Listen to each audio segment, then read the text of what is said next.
আমরা একটা নাগরিক সংগঠন। আমরা মনে করি নাগরিকদের একটা সচেতন অংশ একত্রিত হয়ে আহ, আমরা একদিকে ওয়াচডগের ভূমিকা, প্রেসার গ্রুপের ভূমিকা পালন করতে চাই। জাতীয় নির্বাচন, দ্বাদশ জাতীয় সংসদ নির্বাচন যখন হচ্ছিল, তখন আহ, আমাদের দিক থেকে আমাদের একটা আহ্বান ছিল, এটা সরকারি দল বিরোধী দল সবার প্রতি, যে সবাই মিলে নির্বাচনটা যাতে করা হয়। বলার সুযোগ এবং আছে। এক্ষেত্রে আমরা কিন্তু প্রথমে নির্বাচন কমিশনকে বলেছিলাম যে তারা যেহেতু বলছে সুষ্ঠু নির্বাচন চায়, সেক্ষেত্রে তারা বলুন যে আমরা সুষ্ঠু নির্বাচন চাই, সুষ্ঠু নির্বাচনের জন্য সহায়ক পরিবেশ দরকার। এই সহায়ক পরিবেশ সৃষ্টির দায়িত্ব রাজনৈতিক দলগুলো। সে কারণে রাজনৈতিক দলগুলোকে একটা সেটেলমেন্টে আসতে হবে, এবং সহায়ক পরিবেশ না হলে ব্যর্থ নির্বাচনের দায় আমরা নেব না। তারা বলেছে যে এগুলো আমাদের না, সংবিধানে যেভাবে আছে, নির্বাচনী আইনে যেভাবে আছে, সেভাবে আমরা কন্ডাক্ট করব। তারপরে কিন্তু আমরা পলিটিক্যাল পার্টিগুলোর কাছে আহ্বান করেছিলাম। আমরা একটা সারা দেশে মানববন্ধন করেছি। পরে 8টা ডিভিশনে পলিটিক্যাল পার্টিগুলোকে নিয়ে এবং সিভিল সোসাইটির লোকজনদেরকে নিয়ে আমরা ডায়লগে বসেছি, তাদের মতামত নিয়েছি। সেখানেও তাদের একটা পজিটিভ মনোভাব দেখেছি, তৃণমূলের রাজনৈতিক নেতৃবৃন্দ।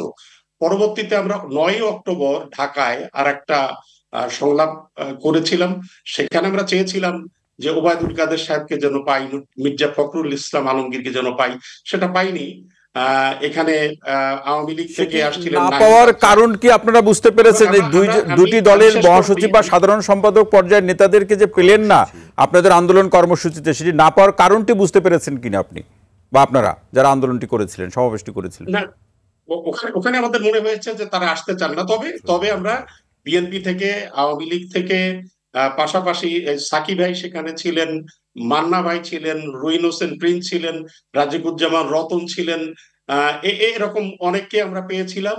তাদেরকেও আমরা একইভাবে আহ্বান করেছি, পলিটিক্যাল পার্টিগুলো আপনারা বসুন, আলোচনা করুন, একটা সমঝোতায় আসুন, আশু করণীয় ঠিক করুন, সুদূর প্রসারী কিছু করণীয় ঠিক করুন। তারপর সবাই মিলে নির্বাচনটা করুন। নির্বাচনের পরে কোন সুদূর প্রসারী করণীয় দিকগুলো থেকে সুদূর সেই সেটেলমেন্ট গুলোতে আসুন, যাতে করে জনপ্রশাসন, আহ সাংবিধানিক প্রতিষ্ঠান, সংবিধিবদ্ধ প্রতিষ্ঠান সবগুলো স্বাধীনভাবে তাদের রোলগুলো প্লে করতে পারে। কিন্তু এবং আমরা দেখেছি যে সেখানে সাড়া পায়নি। পরবর্তীতে আমরা অক্টোবরের 22 এবং 23 তারিখে ওনাদের মতামতের ভিত্তিতে আমরা আমরা যে একটা এজেন্ডা ঠিক করেছিলাম, যেটা সাকিব ভাই বলেছেন বন্দোবস্তের কথা, আমরাও জাতীয় সনদ একটা করেছিলাম। সেটা আওয়ামী লীগ, বিএনপি, জাতীয় পার্টি, এই সাকিব ভাইয়ের দল, গণফোরাম, জাসদ, ওয়ার্কার্স পার্টি, কমিউনিস্ট পার্টি, বাসদ, সব দলের কাছে কিন্তু আমরা একেবারে লিখিতভাবে আহ্বান নিয়ে এজেন্ডা কি কি হতে পারে ফলাফল তা দাঁড়ালো, সেই তাতে এজেন্ডা গুলো ফলাফল কি হস্তান্তর দাঁড়ালো? করেছিলাম। ফলাফল এখন পর্যন্ত কিছু দাঁড়ায়নি। তবে নির্বাচনের পরেও আমরা যে সংবাদ সম্মেলন করেছি, সেখানে সরকারের প্রতি আমরা আহ্বান করেছিলাম যে আপনারা 5 বছরের ম্যান্ডেটের কথা বলবেন। তা আমরা মনে করি রাজনীতিতে একটা অস্বস্তি আছে, অস্থিতিশীলতা আছে। অতএব সরকারের উচিত সবগুলো রাজনৈতিক দলকে নিয়ে এখন বসে ভবিষ্যতের স্থিতিশীলতার প্রশ্নে আমাদের কি করণীয় সেটা নিয়ে আলোচনা করা।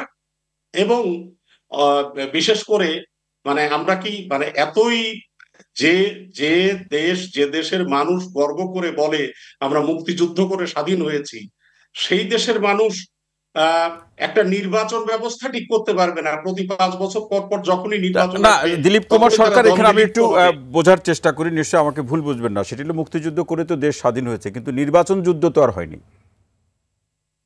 না, মুক্তিযুদ্ধের প্রেক্ষাপটটা নির্বাচন যুদ্ধই ছিল। নির্বাচনে জয়ী হয়ে তারপরে প্রেক্ষাপটটা তৈরি হয়েছে। যেটা বলছিলাম যে একটা তো আমাদের একটা একটা পদ্ধতি ঠিক করতে হবে, পলিটিক্যাল পার্টিগুলোকে সেটা করতে হবে যে প্রতি 5 বছর পর পর যেন আমাদের দ্বন্দ্বে লিপ্ত হতে না হয়। না, সেটি তো কেউ এমন মানে একটা না। আওয়ামী লীগ করলে প্রক্রিয়া বিএনপি করা মানে যে না, তার বিএনপি গণরায় করলে আওয়ামী লীগ মানছে না। তাহলে এই পদ্ধতির আসলে তাৎপর্য বা মাঝে যেটা কি? না, কিন্তু সে জায়গায় আসতে হবে। সেই জায়গায় সে আসতে হবে, জায়গায় জি। যতদিন পর্যন্ত আমরা না আসি, ততদিন পর্যন্ত এই সংকট চলতে থাকবে। সেই জায়গাটা যেতে হবে, একটা সেটেলমেন্টে যেতেই হবে। এটা তো সম্ভব। 3 জোটের রূপরেখা আমরা করেছি না, স্বাক্ষর করেছি, বাস্তবায়ন হয়নি। কিন্তু এটা তো সম্ভব, চাইলে সম্ভব। আমরা চাই যে পলিটিক্যাল পার্টিগুলো, এবং সেটা এখন উদ্যোগ নিতে পারে আওয়ামী লীগ সরকার, তারা এটা উদ্যোগ নিয়ে সব রাজনৈতিক দলগুলোকে নিয়ে ভবিষ্যতের করণীয় গুলো তারা ঠিক করতে পারে। আসল করণীয় সুদূর প্রসারী করণীয় ঠিক করে তারা